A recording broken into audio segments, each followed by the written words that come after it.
आपके पास फॉस्फेट है, आपके पास क्रोमेट है, CrO4, ठीक है जी, -2। इनको क्या आइसोमॉर्फ्स में इंक्लूड कर सकते हैं।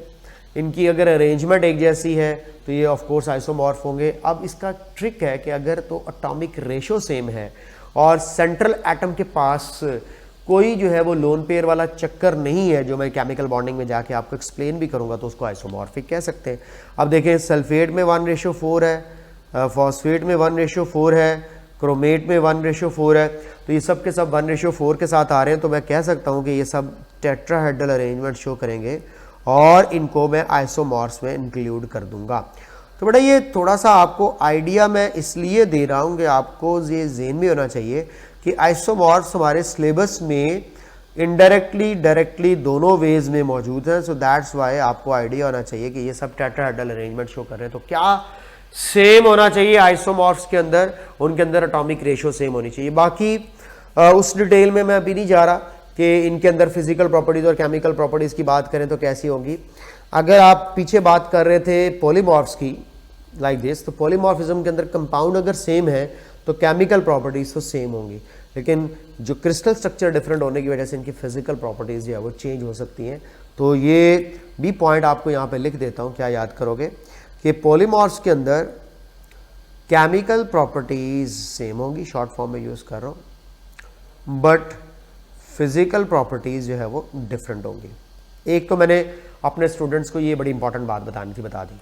आइसोमॉर्फ्स में आ जाओ अगर आप, तो आइसोमॉर्फ में देखें दो डिफरेंट कंपाउंड्स हैं, तो लेकिन उनका क्रिस्टल स्ट्रक्चर जो है वो सेम है। तो बच्चे कहते हैं कि शायद हम लोग यहाँ पे कह दें कि इनकी केमिकल डिफरेंट और फिजिकल सेम।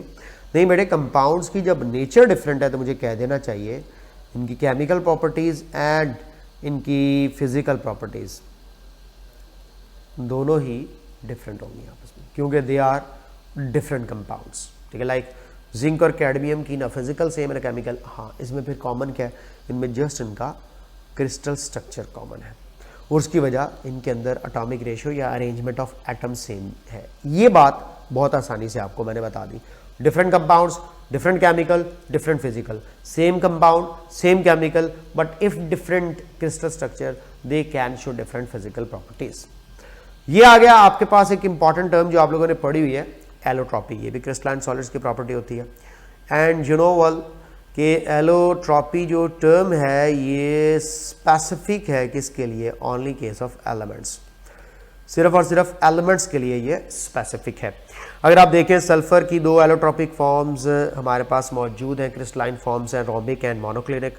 कार्बन की भी दो हैं, डायमंड और ग्रेफाइट हेक्सागोनल। इसके अलावा बाकी बॉल्स वगैरह जो है वो ट्रू एलोट्रॉपिक फॉर्म्स में इंक्लूड नहीं की जाती। इसी तरह टिन जो है इसकी ग्रे टिन, क्यूबिक और वाइट टिन टेट्रागोनल है। ये खास तौर पे आप लोगों ने ना क्यूबिक वगैरह टेट्रागोनल वगैरह की एग्जांपल्स याद रख लेनी है, ये पेपर के पॉइंट ऑफ व्यू से बेटे इंपॉर्टेंट है। तो मैं आप लोगों को अभी जो डिस्कस करवा रहा हूं कि क्रिस्टलाइन सॉलिड्स की चंद एक इंपॉर्टेंट प्रॉपर्टीज करवा रहा हूं। लाइक मैंने आपको पॉलीमॉर्फिज्म बताया कि कंपाउंड का एक से ज्यादा क्रिस्टलाइन फॉर्म एग्जिस्ट करना। मैंने आपको आइसोमॉर्फिज्म बताया, कंपाउंड्स का या एलिमेंट्स जो डिफरेंट है उनका सेम क्रिस्टल स्ट्रक्चर में एग्जिस्ट करना। और उसके बाद एलोट्रॉपी के बारे में बताया कि एक एलिमेंट का एक से ज्यादा क्रिस्टलाइन फॉर्म में एग्जिस्ट करना एलोट्रॉपी है।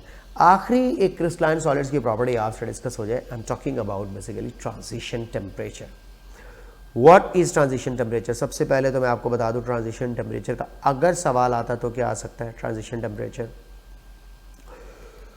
याद रख लीजिएगा, ट्रांजिशन टेम्परेचर भी एलिमेंट्स एंड कंपाउंड्स दोनों के लिए यूज की जाती है। इसका मतलब है एक बड़ा फेमस क्वेश्चन बन सकता है, which one of the following property is only concerning with compounds and which one of the following property only concerning with elements, which one of the following property concerned with compounds as well as elements। ठीक है, अब transition temperature होता क्या है?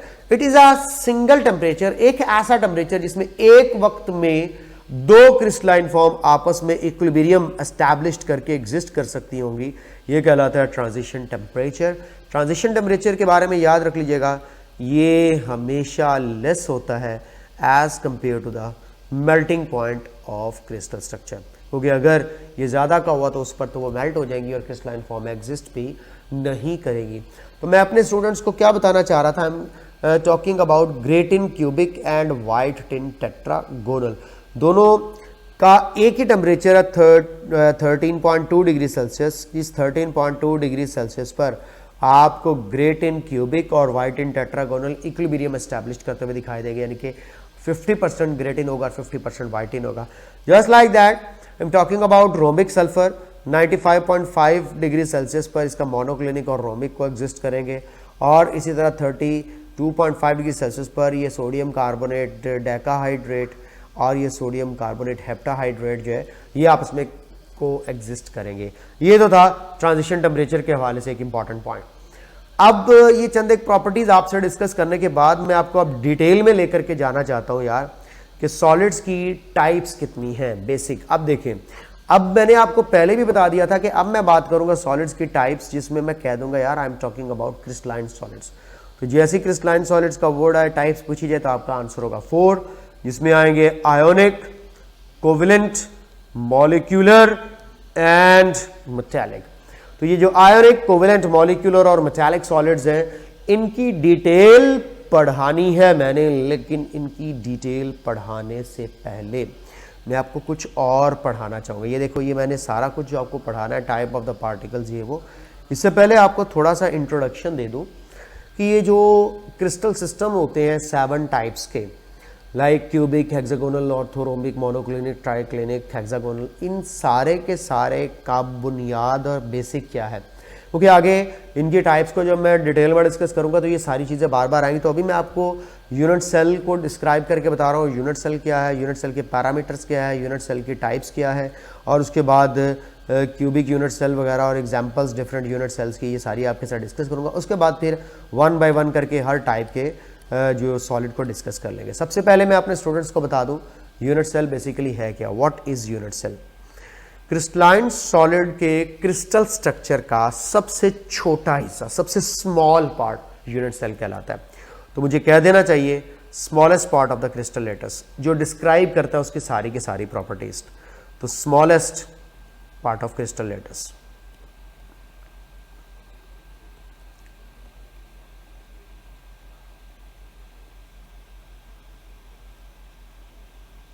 Smallest part of crystal lattice को जो है वो यूनिट सेल कहते हैं।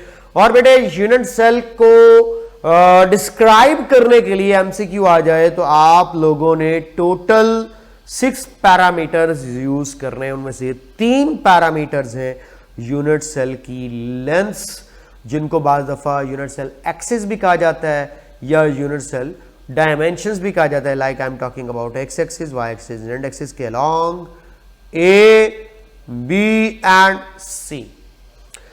3 अगर लेंथ्स हैं तो 3 यूनिट सेल के एंगल्स हैं, जिनको बॉन्ड एंगल्स का नाम भी देते हैं, जिनको अल्फा, बीटा, गैमा के नाम से जाना जाता है। अब यहां पे एक ट्रिक बताता हूं, आप लोगों ने याद रख लेना है कि कहीं पर अगर ए और बी के दरमियान एंगल पता चलाना है तो क्या होगा, इसकी अब मैं आपको ट्रिक बताना चाहता हूं। ट्रिक बड़ी सिंपल सी है। अल्फा को कंसीडर कर लो ये ए है, बीटा को कंसीडर कर लो ये बी है, गैमा को कंसीडर कर लो ये सी है। अब जब भी किसी भी 2 लेंथ्स के दरमियान एंगल का पता चलाना होगा तो आपने क्या ट्रिक इस्तेमाल करनी है, ए यानी कि जो अल्फा एंगल है वो ए के साथ तो कभी भी मुमकिन नहीं है। ये मैं आपको बता रहा हूं कि अगर अल्फा आ गया तो ए नहीं आएगा, बीटा आ गया तो बी नहीं आएगा, चार्ली आ गया, गैमा आ गया तो फिर सी नहीं आएगा। तो आप कहेंगे सर मसला हल हो गया।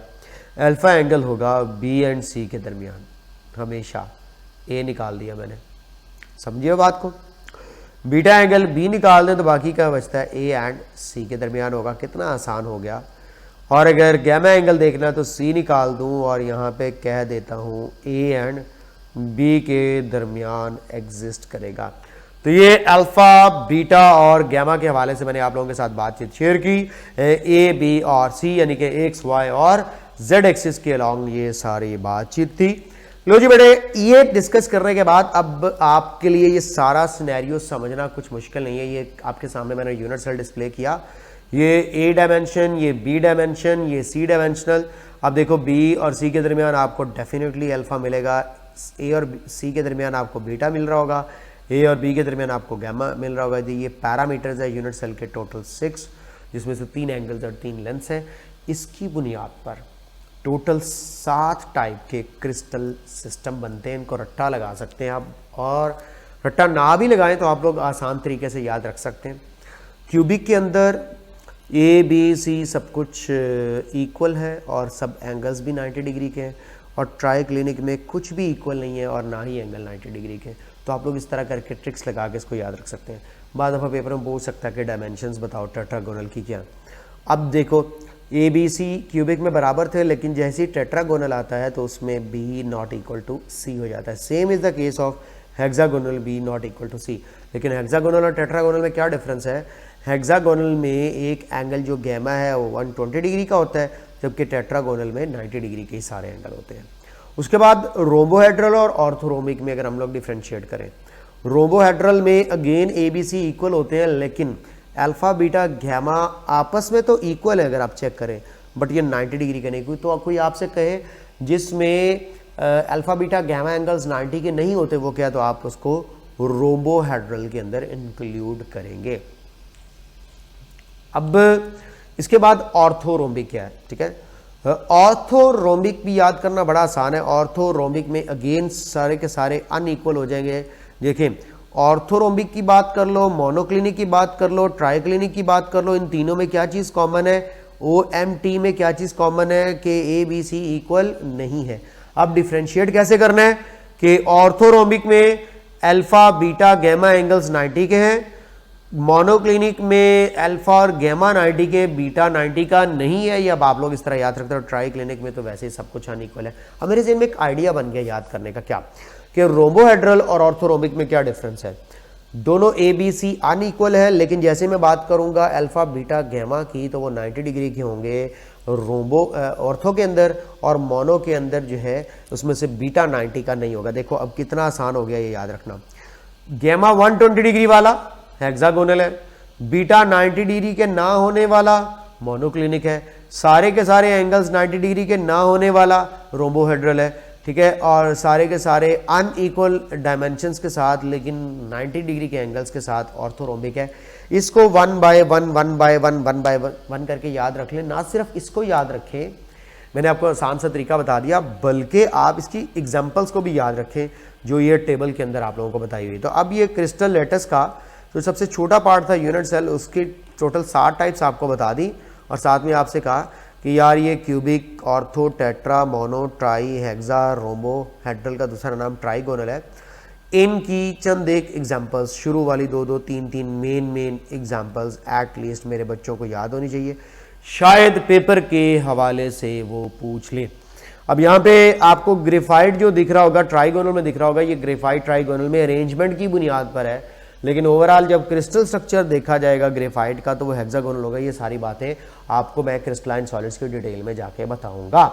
अब मेरे स्टूडेंट्स को जो मैंने डिटेल बतानी है वो डिटेल नेक्स्ट वीडियो में मैं लेके जाऊंगा। I am going to explain what, I am going to explain के ये जो 4 टाइप्स है क्रिस्टलाइन सॉलिड्स की, आयोनिक, कोवेलेंट, मॉलिक्यूलर और मेटालिक, इनकी प्रॉपर्टीज को आपस में कैसे कंपेयर करना है। एक तो ये वीडियो बनानी है मैंने प्रॉपर्टीज के कंपैरिजन की, फिर आगे मैं दूसरी वीडियो बनाऊंगा इनकी टाइप्स, हर एक की एग्जांपल्स जो कि पेपर में आती हैं कि अगर सोडियम क्लोराइड का स्ट्रक्चर है, आयोडीन का स्ट्रक्चर है, डायमंड का स्ट्रक्चर है, ग्रेफाइट का स्ट्रक्चर है, आइस का स्ट्रक्चर है, कैसा दिखता है और उससे रिलेटेड पेपर में क्या क्या क्वेश्चन पूछे जाते हैं। तो काइंडली वॉच कीजिएगा नेक्स्ट वीडियो।